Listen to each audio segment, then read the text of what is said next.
আমার এই ছাঁচি কুমড়ো গাছটা অনেকটাই বড় হয়ে গেল। আমি বস্তার ভিতরে পাতা সব কিছু দিয়ে ফুল টুল পাতা টাতা এইসব দিয়ে তারপর মাটি দিয়ে এই গাছটা ছাঁচি কুমড়ো গাছ লাগিয়েছি।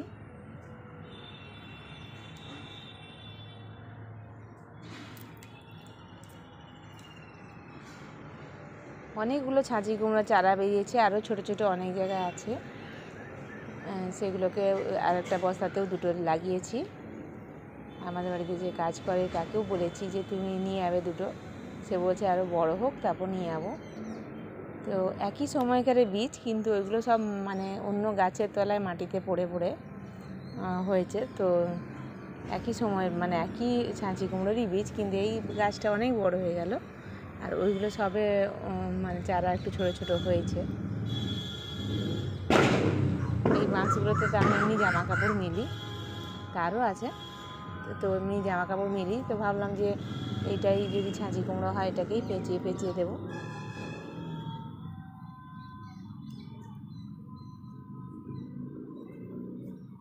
আর এখানে নীলকণ্ঠ ফুলের গাছটা কিছুদিন আগে লাইভে দেখেছিলাম যে শুকনো হয়ে যাচ্ছে, মানে হঠাৎ করে কেন কাঁচা কাঁচা পাতাগুলো ঝরে পড়ে যাচ্ছে ভাবছিলাম। আমি জানতাম যে একটা পোকাই নিশ্চয় হবে। তো আমার ছেলে বলছিল যে একটা কাঠবিড়ালি আসে, তো খুঁজে পাচ্ছিলাম না কাঠবিড়ালি খেয়েছে না কোনো পোকা।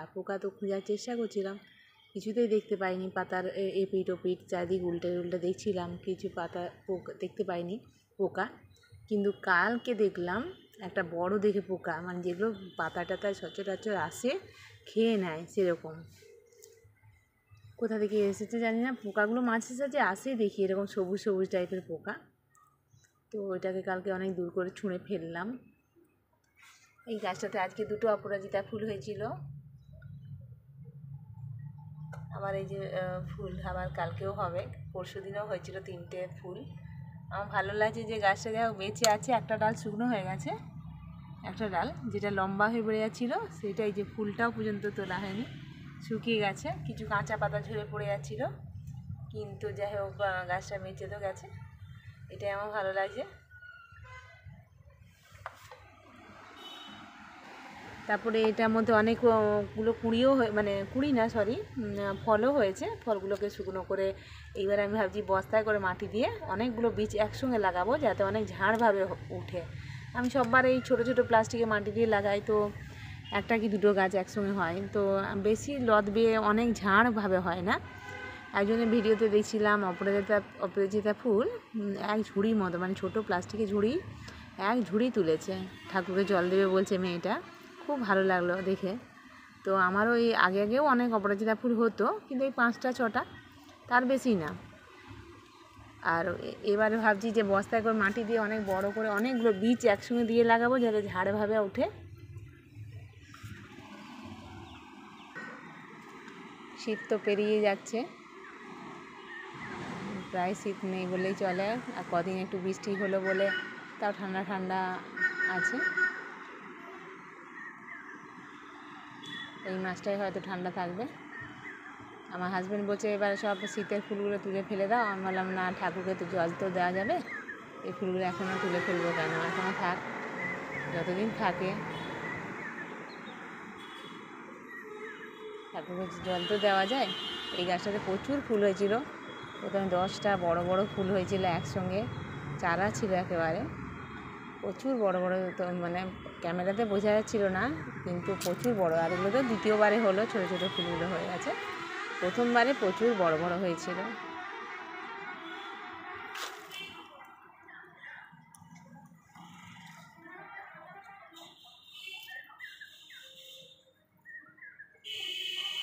আচ্ছা ভিউয়ার্স, ছাদে নাকি তুলসী গাছ লাগাতে নেই। আমি একটা ভিডিওতে শুনলাম কেউ বলছে যে ছাদে নাকি তুলসী গাছ লাগাতে নেই, কিন্তু আমি তো দোতলায় থাকি, তো দোতলাটা পুরোটাই আমাদের, দোতলায় থাকি। তো দোতলায় তো আমি প্রচুর তুলসী গাছ লাগিয়েছি, তো আবার কিছু কী করি, বীজগুলো যখনই শুকনো হয়ে যায়, এই যে বীজগুলো শুকনো হয়ে যায়, তো সঙ্গে সঙ্গে ছেড়ে গোড়ায় দিয়ে দিই, মাটির গোড়াতে দিয়ে দিই, যাতে এখান থেকে আবার চারা গাছ হয়। প্রচুর চারা গাছ এইভাবে হয়। তো এখানে আরেকটা নিয়ে এসেছি, এই যে এখানে একটা এনে রেখেছি, এটা পূর্ব দিক বলে। শুনলাম যে দক্ষিণ দিকে নাকি তুলসী গাছ লাগাতে নেই, তাই এটা আমাদের পূর্ব দিক বলে এখানে আরেকটা এনে রাখলাম। আর এই আরেকটা, দুটো, এই একটা, তিনটে, এই একটা নুনের প্লাস্টিকে, এগুলো প্রায় শুকনো হয়ে আসছে। তুলসী গাছে নাকি শুকনো হয়ে গেলে আগে তো ফেলে দিতাম এক সাইড করে যাতে না কারো পায়ে লাগে, কিন্তু এখন শুনছি যে তুলসী গাছে মানে অনেকগুলো ভিডিওতে দেখেছি, প্রায় ব্রাহ্মণও বলেছে, কোনো মহিলাই যে বলছে তা না, এখন কোনো ব্রাহ্মণের মুখ থেকেও শুনলাম যে কোনো পুরোহিত মশাই বলছে যে তুলসী গাছ নাকি শুকনো হয়ে গেল সেই মানে ডালগুলো প্রত্যেকটা মানে কাজে লাগে। কেউ ডাস্ট করে নিচ্ছে, শুকনো ছোটো সরু সরুগুলোকে মিক্সার গ্রাইন্ডারে দিয়ে ডাস্ট করে চন্দন পাউডার, তারপর কুমকুম, এইসবে সব মিক্সড করে কৃষ্ণ ঠাকুরকে, নারায়ণ ঠাকুরকে পরাচ্ছে, তো পেস্ট করে দিচ্ছে। আর কেউ আবার ছোটো ছোটো ডালগুলো ভেঙে ভেঙে ধুনোর মধ্যে দিচ্ছে। তো আমি এখন ওই পাউডার পেস্টটা তৈরি করে দেখিনি, কিন্তু আমি দুবার এরকম করলাম। আমার তো খুবই খারাপ লাগে যে তুলসী গাছকে পুড়িয়ে দিলে খুব খারাপ লাগে। সেটা তো আমরা পুজো করি একদিন, ধূপ ঘুরাই, হ্যাঁ, তুলসী গাছকে জানি তার মধ্যে কী বলে বিষ্ণু বাস করে, নারায়ণে বাস করে বলে। তো সেই ডালগুলো ভেঙে যখন জ্বালিয়ে দিই খারাপ লাগে, ভাবি হয়তো শুকনো হলে থাকে না তার মধ্যে, তার জন্যই সেই কাজে লাগে। যাই হোক, এই তুলসী গাছের ডালগুলো আমি ধুনো চুরের মতো কাজে লাগাই। এখন ধুনো যখন দিই তার উপরে শুকনো ডালগুলো দিয়ে দিই। আর এই যে ফুলগুলো ঝরে যাচ্ছে, শুকনো হয়ে গেছে, এগুলোকেও তলায় তলায় দিয়ে দিই। এখনও গাছটা বেঁচে আছে তো তাই তুলে ফেলিনি। আর এইটা আমি ছাদে আপাতত পুজো করি। আমাদের নিচের তলায় বড় তুলসী মন্দির আছে, বড় তুলসী মন্দির, যেমন লক্ষ্মীনারায়ণ, কৃষ্ণ ঠাকুর, নিতাই গৌরাঙ্গ মহাপ্রভু যেমন হয় ওরকমভাবে তুলসী গাছ আছে। আর এই তুলসী গাছটা আমার 3তলা ছাদে, যাতে আমার সন্ধ্যে দেখাতে একটু সুবিধা হয়, আমি নিচে নামতে পারি না। ওখানে আমার যা পুজো করে দেয়, মানে সন্ধ্যাবেলা ধূপ প্রদীপ দিয়ে দেয়। আর আমি 3তলার ছাদে আমি পুজো করি, 3তলার ছাদে আমাদের ঠাকুরঘর। তো এখানে আমি ধূপ প্রদীপ দিই, প্রত্যেক বৃহস্পতিবার শুক্রবার দিই, আর মাঝে মাঝে দিই। আর ধূপটা আমি রোজই দিয়ে যাই, ফুল দিই, জল ঢালি প্রত্যেক দিন। আর এটা দেয় জ্যাসমিন ফুলের গাছ, জুঁই ফুলের, কিন্তু পাতায় খুব পোকা লেগেছে। এই পোকাগুলোর জন্য হলুদ তো মাঝে মাঝে একটু আধটু দিই। প্রচুর ফুল হয়েছিল, এখন আপাতত কমে গেছে ফুল হওয়ার পরিমাণটা, মানে এখন ফুল হচ্ছেই না। কিন্তু 2 ক্ষেপ প্রচুর ফুল হলো, 2 ক্ষেপ মানে 2বার অনেক অনেক ফুল হতো।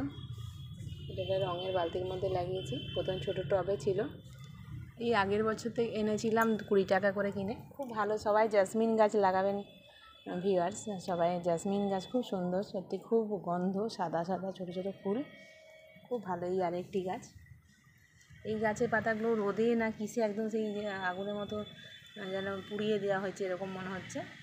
কেন এরকম হয়েছে একটু কেউ কমেন্টে জানাবেন। কী করলে এই পাতাগুলো সবুজ হবে, কী করলে পাতাগুলো একটু সবুজ হবে, একটু জানাবেন আমাকে। আমি তো চা পাতা দিই, চা পাতা, হলুদ গুঁড়ো দিই, আর শুকনো গোবরকে শুকনো করে এগুলোও দিই সার হিসেবে। তো এইটা তো প্রচুর ফুল হয়েছিল, কিন্তু এই রিসেন্ট পাতাগুলো কেন ইয়েলো কালার হয়ে গেল এটা বুঝতে পারছি না।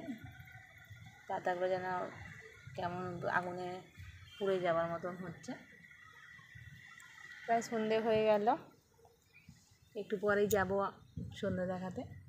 টমেটোগুলো পেকে গেছে, তাও তুলিনি।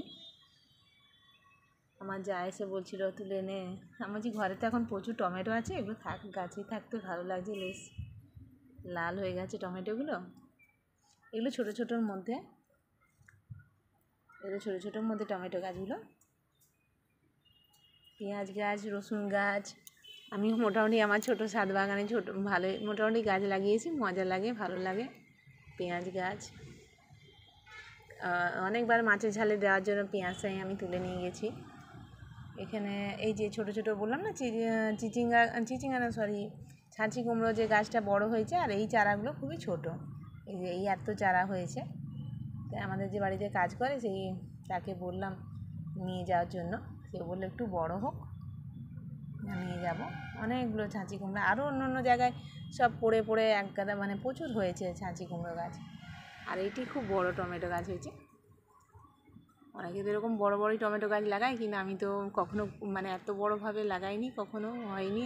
এবারে হয়েছে, আমার খুব ভালো লাগছে। একটা গাছেই 25টা হয়েছে, এই গাছটাতে 25টা টমেটো হয়েছে, তবে এখনও পাকেনি, এগুলো পেকে গেছে।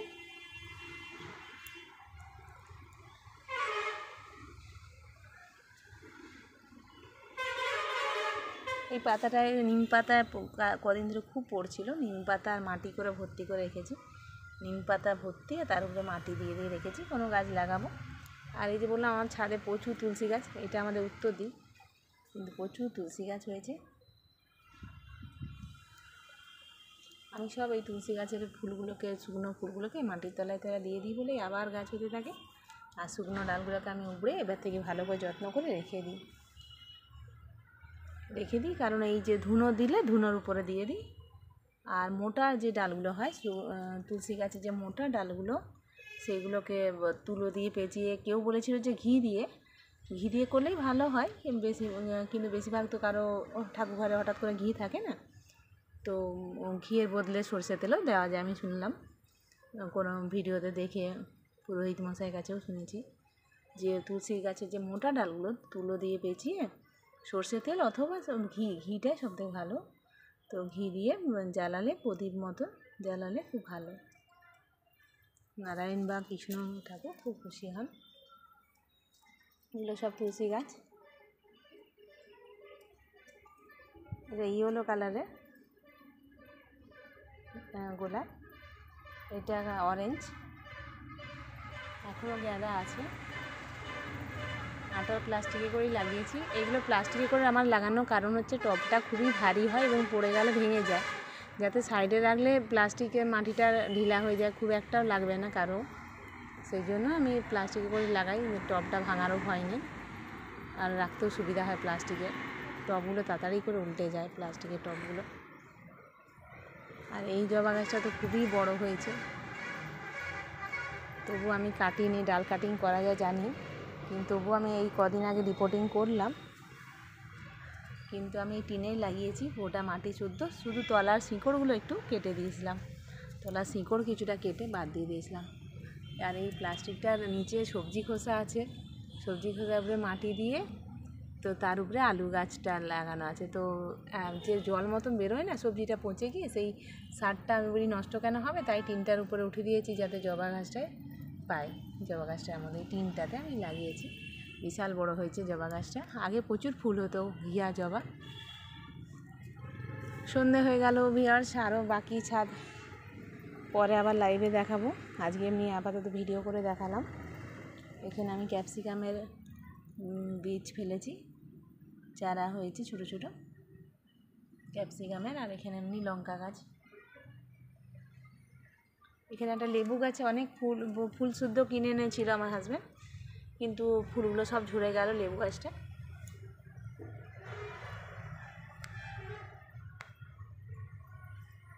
আবার অপেক্ষা করতে হবে অনেক দিন পর, আবার যদি হয়তো ফুল। আর একটা প্লাস্টিকে বড় 2 কেজির আটা, এই সাবান গুঁড়োর প্লাস্টিকে একটা বড় জবা গাছ, কুড়ি হয়েছে। সন্ধ্যামণি ফুলের গাছ আমি রাস্তার ধার থেকে এনেছিলাম, ভাবছিলাম বাঁচবে না, হয়তো সন্ধ্যাবেলায় এনেছিলাম, তাও দেখছি না, বেঁচে গেছে, গাছটা বেঁচে গেছে। মগে করে লাগিয়েছি, রানি কালারের সন্ধ্যামণি। ঠিক আছে ভিউয়ার্স, আরও আছে অনেক কিছু, পরে আবার কোনোদিনও দেখা হবে। আপাতত রাখি, সবাই লাইক করবেন, কমেন্ট করবেন, সাবস্ক্রাইব করবেন আমাকে একটু প্লিজ, পাশে থাকবেন, সাপোর্ট মাই চ্যানেল। বাই।